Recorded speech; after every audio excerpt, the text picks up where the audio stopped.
From reversible transactions to increased regulation and a rising tide of censorship, mass adoption is going to make crypto look more like the systems we're trying to escape. For years, mass adoption has been pitched as the endgame of crypto. We're supposed to envision a world where we can pay for our morning coffee with stablecoins and put mortgages on-chain to be used as collateral in decentralized finance, DeFi. In a world in which crypto has become mainstream, prices would likely reach all-time highs, but at what cost? Concessions inevitably would be made to meet consumer expectations to realize this future. Though the proliferation of online banking may seem like it set the stage for a seamless transition to DeFi, traditional finance, TradFi, customers are accustomed to a level of inherent security absent in DeFi.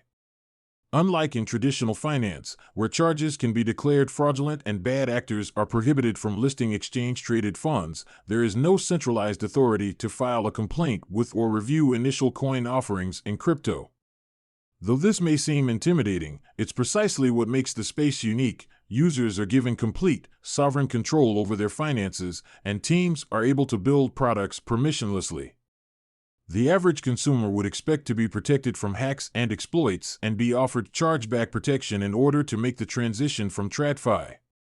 The measures required to match consumer expectations would derail future innovation and greatly diminish the immutability and decentralization of DeFi, one of its core principles.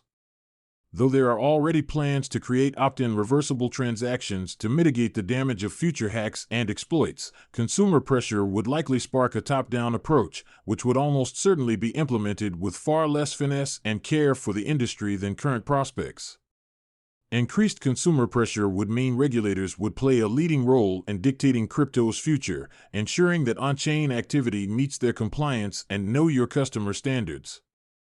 These moves would have an outsized impact on smaller teams, as large companies would be able to bring on new teams focused specifically on compliance or simply pay their way through the fines.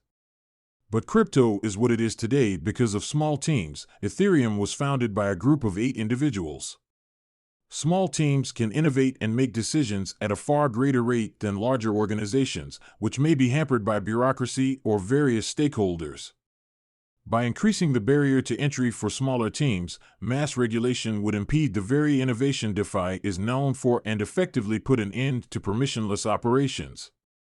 The recent sanctions against Tornado Cash are a great example of how quickly regulation can shift the industry.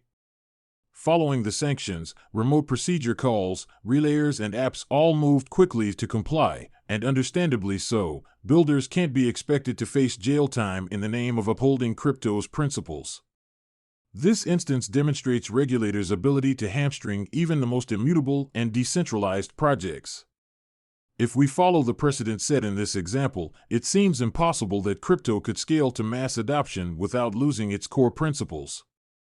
While one of the central selling points of crypto is the censorship-resistant, permissionless, and decentralized values that permeate throughout the industry, mass adoption would undoubtedly impede, if not outright halt, such principles. We'd likely see consolidations and concessions as companies face the reality of regulation. Soon, DeFi would appear eerily similar to the TradFi industry that users and developers were attempting to escape. It doesn't have to be this way.